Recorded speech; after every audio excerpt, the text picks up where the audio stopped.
Hi friends, இன்னைக்கு வாழைத்தண்டு பொரியல் எப்படி செய்கிறதுன்னு பார்க்கலாம். வாழை மரத்தோட பார்ட்ஸு, தண்டு, இலை, பூ, காய், பழம் எல்லாமே நம்மளுக்கு உணவாக பயன்படுங்க. இந்த வாழைத்தண்டு பொரியல் செய்கிறதுக்கு தேவையான இன்க்ரீடியன்ஸ் லிஸ்ட்டு இது இருக்குது. வாழைத்தண்டை நம்ம கட் பண்ணிவிட்டு எடுத்து வைக்கிறப்ப கருத்து போயிடும். அதனால் ஒரு பாத்திரத்தில் கொஞ்சம் தயிர் போட்டு தண்ணியில் கலந்து எடுத்து வச்சுக்கோங்க. சமைக்கிற வரைக்கும் கட் பண்ணி அதில் போட்டிங்கன்னா ரொம்ப கருத்து போகாமல் தடுக்கலாம்.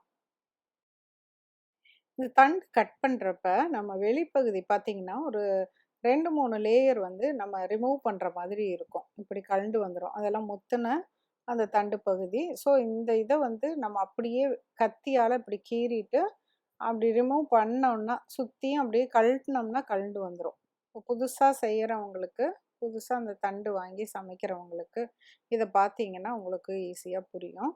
பாருங்க, இது 2, 3 லேயர் வந்து கழட்டி எடுக்கிற மாரி இருக்கும். அதெல்லாம் எடுத்து எரிஞ்சிருங்க. இப்ப ஃபர்ஸ்ட்டு 2ஆ கட் பண்ணிக்கலாம். இப்ப அதுலயும் பார்த்தீங்கன்னா, இதுக்கு மேல அப்படி கழட்டி எடுக்கிற மாரி லேயர்ஸ் இருக்காது. ஆனாலும் அந்த சைடு வந்து வழுவழுன்னு இருக்கும். அந்த சைடு ஃபுல்லா தொட்டு பார்த்தீங்கன்னா. பாருங்க, இத பாதியா கட் பண்ண உடனேயே எவ்வளோ நார் வருதுன்னு பாருங்க. இப்ப இந்த சைடெல்லாம் பார்த்தீங்கன்னா வழுவழுன்னு இருக்கும். அத மட்டும் நம்ம அப்படியே கத்தியால சீவி அப்படியே எடுத்துரலாம். இந்த மாரி தோல் சீவுற மாதிரி சீவிட்டு அதை எடுத்துருங்க. இல்லாட்டி அப்படியே பண்ணோம்னா ரொம்ப அதிகமான நாரா இருக்கிற மாதிரி இருக்கும். அப்புறம் சாப்பிடுறதுக்கே நம்மளுக்கு சரியா சாப்பிட முடியாது. அதனால தான் இந்த இத ரிமூவ் பண்றது. ஸோ உள்பகுதி மட்டும் வெட்டிக்கலாம். அப்புறம் இந்த வாழை மரத்தோட, அதாவது அந்த வாழைப்பழமே நம்ம வேற வேற வெரைட்டி வந்து சாப்பிட்டுருக்கோம்ல, அந்த மாதிரி அந்த வாழை மரத்தோட வெரைட்டிய பொறுத்து அந்த நாரும் அதிகமா இருக்கும், கம்மியா இருக்கும். சில மரத்துல பார்த்தீங்கன்னா, நாரே சுத்தமா இருக்காது. சில மர தண்டுல பார்த்தீங்கன்னா, நார் ரொம்ப அதிகமா இருக்கும். இது பிஞ்சா இருந்தாலும் நார் வந்து கம்மியா தான் இருக்கும். இங்க பாருங்க, இப்ப நான் ரவுண்ட் ரவுண்டா வெட்டுனோனயே நடுவுல எத்தன நார் வந்து இருக்குதுன்னு. இது அப்படியே வந்து வெட்டவும் முடியாது, சமைச்சு சாப்பிடவும் முடியாது. ஸோ நம்ம விரல் வச்சு அப்படியே வந்து சுத்தி சுத்தி எடுக்கணும். ஒவ்வொரு பகுதியா அங்க பாருங்க, இப்படி எடுத்துட்டு விரல்ல ரவுண்டா இப்படி சுத்தி எடுத்து வச்சுருங்க. ஒவ்வொன்னா எடுத்து எடுத்து எடுத்து இப்படி சுத்தி எடுத்துருங்க. அத்தனை நாருமே நம்ம சுத்தி எடுத்துட்டு தான் நம்ம வந்து அதுக்கப்புறம் பொடி பொடியா வெட்டி நம்ம சமைக்க முடியும்.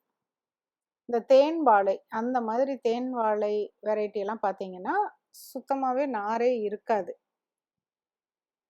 இத வந்து யாரோ ஒருத்தங்க ஃப்ரெண்ட் யாரோ சொன்னாங்க. எனக்கு சரியா ஞாபகம் இல்ல. ஸோ நம்ம தண்டு வாங்குறப்ப அது என்ன வெரைட்டின்லாம் கண்டுபிடிக்க முடியுமான்லாம் எனக்கு தெரியல.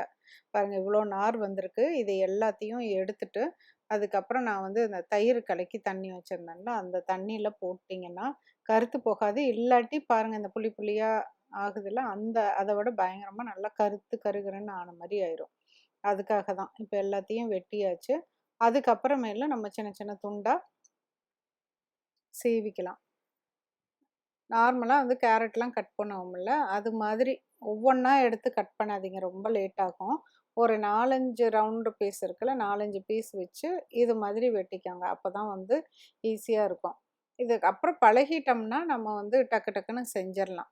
இது ரொம்ப உடம்புக்கு நல்லது. தண்ணி சத்தும் அதிகமா இருக்குது. கண்டிப்பா நீங்க இத வந்து ஒரு 10 நாளைக்கு ஒருக்காவாவது உங்களுக்கு முடிஞ்சதுன்னா, அது மாதிரி செஞ்சு சாப்பிட்டு பாருங்க. பாருங்க, இது வந்து அந்த நார் இன்னும் இருக்கும். அத எடுக்கிறதுக்காக இது மாதிரி பண்றேன். பாருங்க, எவ்வளோ நார் வந்து சிக்கியிருக்குதுன்னு. ஸோ இது 2, 3 தடவ பண்ணீங்கன்னா, கொஞ்சம் அந்த நார் வந்து அப்படியே எடுத்துரலாம். முடிஞ்ச வரைக்கும் அந்த நார வந்து எடுத்துட்டு, அதுக்கப்புறமேலு நம்ம சமைக்கிறதுக்கு ஆரம்பிச்சிரலாம்.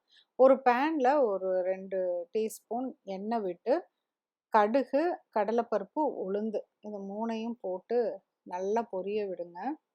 பொரிய விட்டதும் நல்ல வாசம் வந்து பொரிய விட்டுறணும். அதுக்கப்புறம் கொஞ்சமா சீவுன இஞ்சி, அப்புறம் பொடியா நறுக்குன வெங்காயம், பச்சை மிளகாய் 2, கருவேப்பிலை கொஞ்சம், எல்லாத்தையும் போட்டு நல்லா வதக்கி விடுங்க. சில பேர் வந்து கொஞ்சம் மஞ்சத்தூள் போட்டுக்குவாங்க. ஸோ அந்த கலர் வந்து எல்லோ கலர்ல வரும். நான் வந்து அதுக்கு அப்படியே தான் வந்து செய்வேன். அதனால வந்து வெள்ளையாவே வர மாதிரி செஞ்சுருவேன். இப்ப இத வந்து நல்லா போட்டு வதக்கி விட்டுட்டு, அதுக்கப்புறம் தண்ணி ஊத்தி நல்லா வேக வைக்க வேண்டியது தான். இது பார்க்கறதுக்கு வந்து நல்லா வெந்துரும் அப்படிங்கிற மாதிரி இருக்கும். சில சமயம் வந்து கொஞ்சம் முத்துன மாதிரி இருந்ததுன்னா, அவ்வளவா வேகாது. ஒரு 10 நிமிஷம் கிட்ட ஆயிரும். நல்லா 10 நிமிஷம் மூடி வச்சுருங்க. இங்க பாருங்க லேசா தண்ணி இருக்கு. இந்த தண்ணி வந்து இதோட வந்து எடுத்து வைக்கக்கூடாது. சத சதன்னு இருக்கும். அதனால இன்னும் கொஞ்சம் நேரம் அப்படியே விட்டு, கொஞ்சம் அப்படியே வதக்கி விடுங்க. நல்லா தண்ணியெல்லாம் இல்லாம நல்லா ட்ரை ஆயிரும். அதுக்கப்புறம் துருவன தேங்காய் 1 டேபிள் ஸ்பூன போட்டு நல்லா பெரட்டி விட்டு எடுத்துருங்க. அவ்வளோதான். சூப்பர் டேஸ்டியான வாழைத்தண்டு பொரியல் ரெடி ஆயிருச்சு. மீண்டும் ஒரு புதிய ரெசிபியோட சீக்கிரம் உங்கள மீட் பண்றேன். Thank you.